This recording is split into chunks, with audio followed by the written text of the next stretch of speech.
Hi, hello dear friends. എല്ലാവർക്കും അമ്മൂസ് കിച്ചണിലേക്ക് സ്വാഗതം. ഞാൻ അമ്മു. ഇന്ന് നമ്മൾ തയ്യാറാക്കാൻ പോകുന്നത് ഒരു ഡിഫറെന്റ് ആയിട്ടുള്ള ഒരു ടേസ്റ്റി ആയിട്ടുള്ള റെസിപ്പിയാണ് കേട്ടോ. ചില്ലി കടല മസാലയാണ് ഇന്ന് തയ്യാറാക്കാൻ പോകുന്നത്. റെസ്റ്റോറൻറ്റ് സ്റ്റൈലിൽ ക്രഞ്ചി ആയിട്ടുള്ള ചിക്ക് പീസ് വെച്ചിട്ട്, അതായത് കടല വെച്ചിട്ട് ചെയ്യുന്ന ഒരു വ്യത്യസ്തമായിട്ടുള്ള ഒരു ടേസ്റ്റി ആയ റെസിപ്പിയാണ് ചെയ്യുന്നത്. ഇത് നമുക്ക് ബ്രേക്ക്ഫാസ്റ്റിനോടെയോ അല്ലെന്നുണ്ടെങ്കിൽ പുലാവിൻ്റെ കൂടെയൊക്കെ കഴിക്കാൻ വളരെ ടേസ്റ്റിയാണ്. നമ്മൾ കടല കൊണ്ട് എന്താണ് ഡിഫറെൻ്റ് ആയിട്ടുള്ളൊരു കറി അല്ലെന്നുണ്ടെങ്കിൽ മസാല എങ്ങനെയാണ് തയ്യാറാക്കുന്നത് ചിന്തിക്കുമല്ലേ. അപ്പോൾ ഇത് സോയാ സോസും ചില്ലി സോസൊക്കെ ഇട്ടിട്ട് ഡിഫറെൻ്റ് ആയിട്ടുള്ള രീതിയിൽ തയ്യാറാക്കുന്ന ഒരു രുചികരമായിട്ടുള്ള ഒരു സൈഡ് ഡിഷാണ് നമ്മൾ തയ്യാറാക്കുന്നത്. അപ്പോൾ നമുക്ക് നോക്കാം ഇത് എങ്ങനെയാണ് തയ്യാറാക്കിയെടുക്കുന്നതിന് ആവശ്യമുള്ള ചേരുവകൾ എന്തൊക്കെയാണെന്ന് നോക്കാം.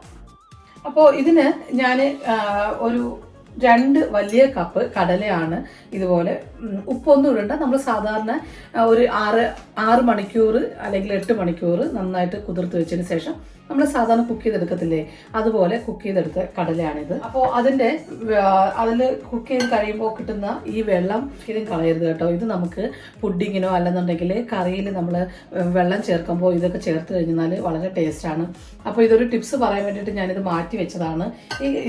ഈ കറിയുടെ വെള്ളം നമ്മൾ മാറ്റി വെക്കുക. ഇപ്പോൾ നമ്മൾ ഈ കറി ഉണ്ടാക്കുമ്പോൾ നമ്മളിത് ചേർക്കുന്നതാണ്. പിന്നെ വേണ്ടത് ഒരു വലിയ സവാള ചോപ്പ് ചെയ്താണ്. ഇതുപോലെ ചെറുതായിട്ട് വേണം ചോപ്പ് ചെയ്തെടുക്കാനായിട്ട്. ജിഞ്ചറും ഗാർലിക്കും വെളുത്തുള്ളിയും ഇഞ്ചി ഇതുപോലെ ചെറുതായിട്ട് ചോപ്പ് ചെയ്തത് വേണം. ഒരു 3 പച്ചമുളകാണ്. പച്ചമുളക് ഇതുപോലെ വട്ടത്തിന് അരിഞ്ഞതാണ്. പെപ്പർ വേണം, ബ്ലാക്ക് പെപ്പറാണ് വേണ്ടത്. സ്പ്രിംഗ് ഒണിയനാണ്. സ്പ്രിംഗ് ഒണിയന് നിങ്ങൾക്ക് ഇല്ലെന്നുണ്ടെങ്കിൽ കുഴപ്പമില്ല, സ്പ്രിംഗ് ഒണിയൻ ഉപയോഗിക്കാം. പിന്നെ കൊറിയാണ്ടറാണ്. കൊറിയാണ്ടർ ലീഫ് ഇതുപോലെ ചോപ്പ് ചെയ്തിട്ടുണ്ട്.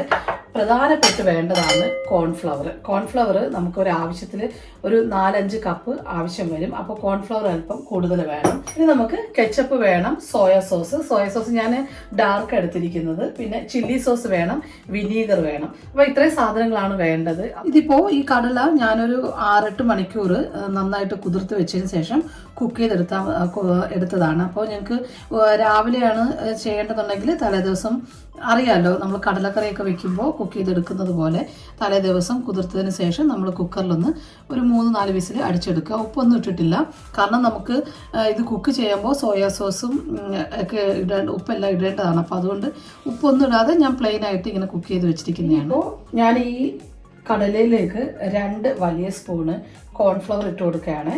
ഈ കോൺഫ്ലവർ ഇട്ട് നമുക്ക് ആദ്യം ഒന്ന് നന്നായിട്ടൊന്ന് മിക്സ് ചെയ്തെടുക്കാം. അതെ, ഇതുപോലെ ഒന്ന് മിക്സ് ചെയ്യുമ്പോൾ എല്ലാ ഭാഗത്തും മിക്സ് ആയിക്കോളും, കുഴപ്പമില്ല. അടിയിൽ ഇങ്ങനെ ആക്കിയിട്ട് മിക്സ് ചെയ്യുക. സ്പൂണിട്ടൊക്കെ ചെയ്ത് കഴിഞ്ഞാൽ സൂക്ഷിക്കുക, ഒട്ടും കടല ഉടഞ്ഞ് പോകരുത്. കാരണം ഇത് നമ്മൾ കുക്കറിൽ നന്നായിട്ടൊന്ന് വേവിച്ചാണല്ലോ, അപ്പോൾ അതുകൊണ്ട് കടല ഉടഞ്ഞു പോകരുത്. പിന്നെ അത് കഴിഞ്ഞതിന് ശേഷം വീണ്ടും ഒരു സ്പൂണും കൂടെ ഇട്ടിട്ട് ഒന്ന് കോട്ട് ചെയ്തെടുക്കാം. ഇങ്ങനെ എടുക്കുന്നത് നമ്മുടെ കടല നല്ല ക്രഞ്ചി ആയിട്ട് കിട്ടാൻ വേണ്ടിയിട്ടാണ്. നമുക്ക് സ്പൂണിട്ട് ചെയ്ത് കഴിയുമ്പോൾ ഒരുപാട് ഉടഞ്ഞു പോകുന്നു അങ്ങനെ തോന്നുകയാണെങ്കിൽ നമുക്ക് കുഴപ്പമില്ല. ഇതുപോലെ ഒന്ന് ഇങ്ങനെ തട്ടിക്കൊടുത്താൽ മതി. എല്ലാ ഭാഗത്തും നമ്മുടെ കോൺഫ്ലവർ ഒന്ന് പിടിച്ചു കിട്ടും. ഇപ്പോൾ ഞാൻ ഈ കടല നമുക്ക് വേറൊരു ബൗളിലേക്ക് ഇട്ട് കൊടുക്കാം.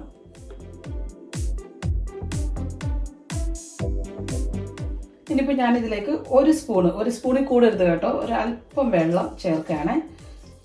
ഇപ്പോൾ ഒരു സ്പൂണ് വെള്ളം ചേർത്തു. അതൊന്നും കൂടെ മിക്സ് ചെയ്യുക. ഈ ഒരു പാട് മാത്രമേ ഉള്ളൂ കേട്ടോ. നിങ്ങൾ ഇതെല്ലാം ഒന്ന് ട്രൈ ചെയ്ത് നോക്കണം. വളരെ വ്യത്യസ്തമായിട്ടുള്ള ഒരു രീതിയിൽ ചെയ്യുന്ന ഒരു റെസിപ്പിയാണ്. ഇതിലേക്ക് വീണ്ടും ഒരു സ്പൂണ് നമ്മുടെ കോൺഫ്ലവർ ഇട്ട് കൊടുക്കാം. കോൺഫ്ലവർ ഇട്ടതിന് ശേഷം വീണ്ടും ഇതൊന്ന് നന്നായിട്ടൊന്ന് മിക്സ് ചെയ്തെടുക്കാം. എല്ലാ ഭാഗത്തും മിക്സായി. ഇനി നമുക്കിതൊന്ന് നന്നായിട്ടൊന്ന് ഫ്രൈ ചെയ്തെടുക്കണം. ഇനിയിപ്പോൾ ഒരു പാൻ അടുപ്പത്ത് വെച്ച് നമുക്ക് ഓയിൽ ഒഴിച്ചു കൊടുക്കാം. നമ്മുടെ ഈ കടല ഒന്ന് നന്നായിട്ടൊന്ന് ഫ്രൈ ചെയ്തെടുക്കാനാണ്. ഓയിൽ നന്നായിട്ട് ചൂടായിട്ടുണ്ട്. പ്രത്യേകം ശ്രദ്ധിക്കുക, ഓയിൽ നന്നായിട്ട് ബോയിൽ ആയതിനു ശേഷം വേണം നമുക്ക് കടല ഇട്ടൊന്ന് വറുത്ത് കോരി എടുക്കാനായിട്ട്. ഇപ്പോൾ ഞാനിപ്പോൾ ഇതുപോലെ ഇട്ട് കൊടുക്കുകയാണ്. ഇട്ട് ഒരു 30 സെക്കൻഡ് നമ്മളൊന്നും ചെയ്യരുത് കേട്ടോ. അത് ഒരു 30 സെക്കൻഡ് കഴിഞ്ഞതിന് ശേഷം വേണം നമുക്ക് ഒരു കണ്ണാപ്പയോ അല്ലെങ്കിൽ ഒരു സ്പൂണോ എന്തെങ്കിലും വെച്ചിട്ട് ഇതുപോലെ ഒന്ന് മിക്സ് ചെയ്ത് കൊടുക്കാനായിട്ട്. അല്ലെങ്കിൽ ഇടയ്ക്ക് ഇതുപോലെ നമ്മൾ ഈ കോൺഫ്ലോർ ചേർത്തതുകൊണ്ട് കടല ഇങ്ങനെ കിടക്കും, അത് കുഴപ്പമില്ല. അപ്പോൾ ഇതുപോലെ സെപ്പറേറ്റ് ആയിട്ട് കിട്ടത്തക്ക രീതിയിൽ വേണം ഒന്ന് ഫ്രൈ ചെയ്തെടുക്കാനായിട്ട്. ഇപ്പോൾ നല്ല ക്രഞ്ചി ആവുന്നവരെ ഫ്രൈ ചെയ്തെടുക്കാം.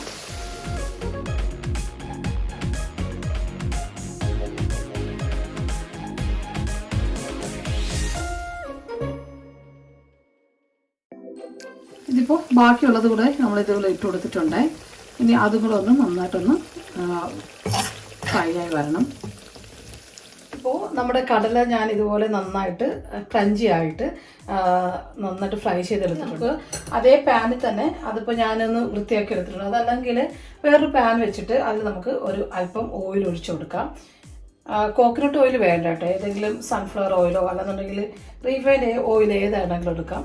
ഒന്ന് ചൂടായി വരുമ്പോൾ അതിലേക്ക് ഇഞ്ചിയും വെളുത്തുള്ളി ഇട്ടൊന്ന് മൂപ്പിക്കാം. ആദ്യം നമുക്ക് വെളുത്തുള്ളി ഇട്ട് കൊടുക്കാം. ഇതിപ്പോൾ 1.5 സ്പൂണ് വെളുത്തുള്ളി ഒന്ന് ചോപ്പ് ചെയ്തതാണ്. പിന്നെ അതുപോലെ ജിഞ്ചർ ഇട്ട് കൊടുക്കാം. ഇഞ്ചി ആണെങ്കിലും അതുപോലെ ഒന്ന് ചെറുതായിട്ട് കൊത്തി അരിഞ്ഞതാണ്. ഇത് കൂടെ ഇട്ടിട്ട് നന്നായിട്ടൊന്ന് മൂത്ത് വരട്ടെ. ഇനി നമുക്കിതിലേക്ക് പച്ചമുളക് ചേർത്ത് കൊടുക്കാം. പച്ചമുളക് ഇതുപോലെ അരിഞ്ഞതാണ്, അതിട്ട് കൊടുക്കാം. പച്ചമുളക് കൂടെ ഇട്ടിട്ട് അത് നന്നായിട്ടൊന്ന് ഫ്രൈ ആയി വരട്ടെ. അപ്പോൾ നന്നായിട്ട് മൂത്ത് വരുന്നതിൻ്റെ ഒരു മണമുണ്ട്. ഇതിപ്പോൾ ഇഞ്ചിയും പച്ചമുളകും വെളുത്തുള്ളിയൊക്കെ നന്നായിട്ട് മൂത്ത് വന്നിട്ടുണ്ട്. ഇനി നമുക്കിതിലേക്ക് ചോപ്പ് ചെയ്ത് വെച്ചിരിക്കുന്ന സവാള ചേർത്ത് കൊടുക്കാം. ഒരു ചെറിയ സവാളയാണ് എടുത്തിരിക്കുന്നത് കേട്ടോ. വലിപ്പം അനുസരിച്ചിട്ട് എടുക്കുക. നിങ്ങൾ എടുക്കുന്ന കടലയുടെ അളവനുസരിച്ചിട്ട് വേണം ഇതൊക്കെ എടുക്കാനായിട്ട്. ഞാനിപ്പോൾ 2 കപ്പ് കടലയുടെ അളവാണ് കാണിക്കുന്നത്. അപ്പോൾ ഇത്രയും മതിയാകും. നമ്മൾ ഒരുപാട് ഗ്രേവി ആയിട്ടുള്ളൊരു സ്പൈസി കറി അല്ല ഇത്. അപ്പോൾ ഇത് നന്നായിട്ടൊന്ന് മൂത്ത് വരട്ടെ. ഇനി ഇത് നന്നായിട്ടൊന്ന് എല്ലാം കൂടെ നന്നായി മൂത്ത് വന്നു. ഇനി നമുക്കിതിലേക്ക് ഒരല്പം ഉപ്പ് ചേർത്ത് കൊടുക്കാം. ഒരല്പം മതി കേട്ടോ. അത് കഴിഞ്ഞതിന് ശേഷം നമുക്ക് ആവശ്യമുണ്ടെങ്കിൽ ചേർക്കാം. ഉപ്പ് ചേർത്ത് നന്നായിട്ടൊന്ന് ഫ്രൈ ചെയ്തതിന് ശേഷം ഇനി നമുക്കിതിലേക്ക് ക്യാപ്സിക്കം ചേർത്ത് കൊടുക്കാം. ക്യാപ്സിക്കം ഞാനിപ്പോൾ മഞ്ഞ എടുത്തിരിക്കുന്നത്. എനിക്ക് ഇഷ്ടമുള്ള കളർ എടുക്കാം കേട്ടോ. ഞാനിപ്പോൾ യെല്ലോ എടുത്തിരിക്കുന്നത്. പിന്നെ സ്പ്രിംഗ് ഓണിയൻ.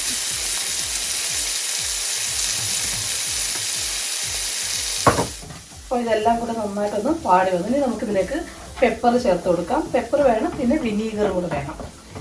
അപ്പോൾ ഞാൻ ആദ്യം പെപ്പർ ചേർത്ത് കൊടുക്കാൻ പോവാണ്. ഒരു 1/2 ടീസ്പൂണ് കുരുമുളകിൻ്റെ പൊടി. പിന്നെ നമുക്കിതിലേക്ക് വിനീഗർ ചേർത്ത് കൊടുക്കാം. വിനീഗർ കൂടെ ചേർത്തിട്ട് വേണം മിക്സ് ചെയ്യാനായിട്ട്. വിനീഗർ ഇപ്പോൾ ഞാൻ ഒരു 2 സ്പൂണ് വിനീഗറാണ്. വിനീഗർ കൂടെ ചേർത്തിട്ട് മിക്സ് ചെയ്തതിന് ശേഷം ഇനി നമുക്കിതിലേക്ക് കെച്ചപ്പ് ചേർത്ത് കൊടുക്കാം.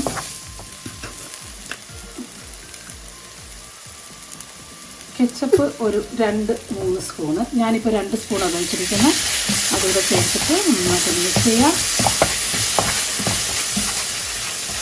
ഇനി നമുക്കിതിലേക്ക് സോയാ സോസ് ഞാനിപ്പോൾ ഒരു 2 സ്പൂണാണ് ഇടുന്നത്. ഡാർക്ക് എടുത്തിരിക്കുന്നത്. ലൈറ്റ് ആണെങ്കിലും കുഴപ്പമില്ല, ഡാർക്കാണ് കുറച്ചുകൂടി നല്ലത്. ഡാർക്ക് സോയാ സോസ് ഒഴിച്ചെടുക്കാം. ഇതിപ്പോൾ എല്ലാം നന്നായിട്ട് മിക്സ് ചെയ്ത് വന്നിട്ടുണ്ട്. ഇനി നമുക്കിതിലേക്ക് 2 സ്പൂണ് അല്ലെന്നുണ്ടെങ്കിൽ 3 സ്പൂണ് നിങ്ങളുടെ എരിവനുസരിച്ചിട്ട് കേട്ടോ. ചില്ലി സോസാണ്. ചില്ലി സോസ് കൂടെ ഇട്ടതിന് ശേഷം നന്നായിട്ട് മിക്സ് ചെയ്യാം. ഇപ്പോൾ നമ്മുടെ എല്ലാം കൂടെ നന്നായിട്ട് മിക്സായിട്ട് റെഡി ആയിട്ടുണ്ട്. ഇനി നമുക്കിതിലേക്ക് നമ്മൾ നേരത്തെ കടല നന്നായിട്ട് കുക്ക് ചെയ്തുവല്ലോ.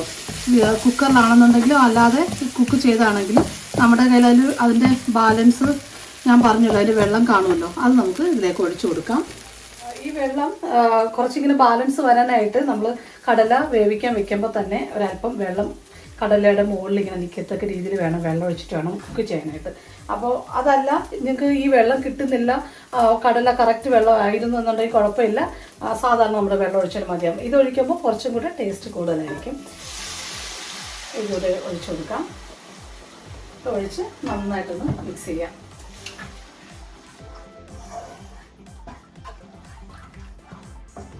ഇപ്പോൾ ഇത് കണ്ടോ, നല്ല തിക്കായിട്ട് വന്നിട്ടുണ്ട്. ഇനി ഒരു അല്പം തിക്നെസ് കൂടെ നമുക്ക് വേണം. അപ്പോൾ അതുകൊണ്ട് ഞാനിപ്പോൾ 2 സ്പൂണ് കോൺഫ്ലവർ എടുത്തിട്ടുണ്ട്. അതിലൊരല്പം വെള്ളം കൂടെ ചേർത്തിട്ട് ഒട്ടും കട്ടി കൂടാതെ നന്നായിട്ടൊന്ന് മിക്സ് ചെയ്തെടുക്കണം.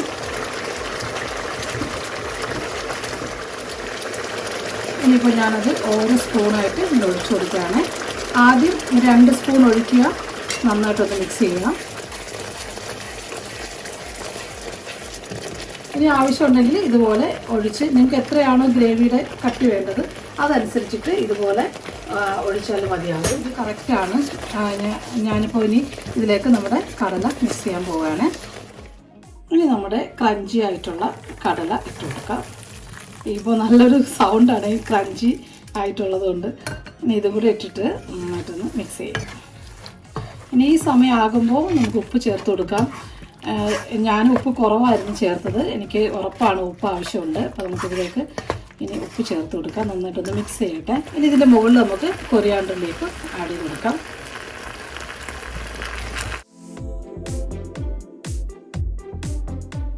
അതും കൂടെ ഒന്ന് ആഡ് ചെയ്തതിന് ശേഷം ഫ്ലെയിം ഓഫ് ചെയ്യാം. അപ്പോൾ നമ്മുടെ ടേസ്റ്റി ആയിട്ടുള്ള ചില്ലി കടല മസാല റെഡി ആയിട്ടുണ്ട്. ഓഫ് ചെയ്യാം. ഇനി ഇതിൻ്റെ മുകളിലേക്ക് ഒരല്പം ഒരു മധുരവും കൂടെ കിട്ടാനായിട്ട്, ഒരു പുളിപ്പും മധുരവും ഒക്കെ ചേർന്നൊരു ടേസ്റ്റാണിത്. ഒരല്പം 1/4 ടീസ്പൂണ് ഹണി കൂടെ ചേർത്ത് കൊടുക്കുക. ഹണി ഇല്ലെന്നുണ്ടെങ്കിൽ ഈ സമയമാകുമ്പോൾ ഒരല്പം ഷുഗർ ചേർത്താലും മതിയാകും. ഇപ്പോൾ നമ്മുടെ ടേസ്റ്റി ആയിട്ടുള്ള ചില്ലി കടല മസാലയാണ്. എല്ലാവരും ഇതൊന്ന് ട്രൈ ചെയ്ത് നോക്കണം കേട്ടോ.